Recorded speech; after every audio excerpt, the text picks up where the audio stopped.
पुरोगामी महाराष्ट्रातील एक भीषण वास्तव मी तुम्हाला या व्हिडिओच्या माध्यमातून आता सांगणार आहे।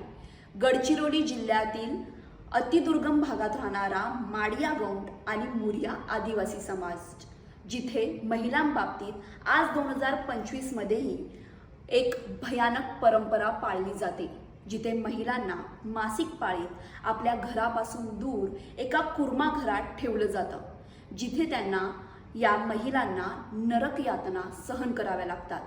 हे कुर्मा घर म्हणजे नेमकं काय पाहूया। हे कुर्मा घर म्हणजे घराच्या बाहेर काही अंतरावर असलेली मातीची भिंत, शेणाने सारवलेली जमीन आणि त्यावर गवताचे छप्पर असलेली एक अत्यंत छोटी झोपडी किंवा खोपटी, जिथे वीज, पाणी, टॉयलेट किंवा इतर कोणतीही सोय उपलब्ध नसते। अंथरूण नसलेल्या खोलीत 5 ते 6 दिवस राहावं लागतं। साप, विंचू, विषारी किडे, जंगली प्राण्यांचा सतत धोका असतो। पावसाळ्यात आणि हिवाळ्यात या घरात मासिक पाळी म्हणजे नरक यातनाच।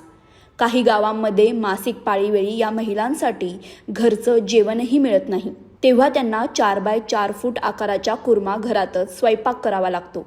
मासिक पाळीच्या काळात शौचाला जाणंही फारच वेदनादायी असतं, कारण कुर्मा घरात शौचालय नसतं। त्यात गावातील पुजारी चुकून समोरून गेल्यास आणखी 10 दिवस कुर्मा यातना सहन कराव्या लागतात। इतकं असूनही इथली पुरुष मानसिकता अजूनही या स्त्रियांना याच बेडीत अडकवू पाहते। महाराष्ट्र म्हणजे प्रगत राज्य अशी त्याची ओळख आहे। म्हणजे पहा ना, 5G अंडरग्राऊंड मेट्रोसारख्या हायटेक सुविधाही याच महाराष्ट्रात। मॅग्नेटिक महाराष्ट्र, मेक इन इंडियासारख्या योजना सुरू झाल्या त्या देखील याच महाराष्ट्रात। आता बहुचर्चित बुलेट ट्रेन येऊ घातलीये, ती देखील याच महाराष्ट्रात। अशा अनेक अत्याधुनिक सुविधांचा उदय आपल्या महाराष्ट्रात झालेला असताना स्त्री शक्तीला तिच्या नाजूक काळामध्ये या छळछावणीत लोटलं जाते आणि याच सगळ्याचा कायमचा अस्त व्हावा अशीच अपेक्षा आता व्यक्त केली जाते।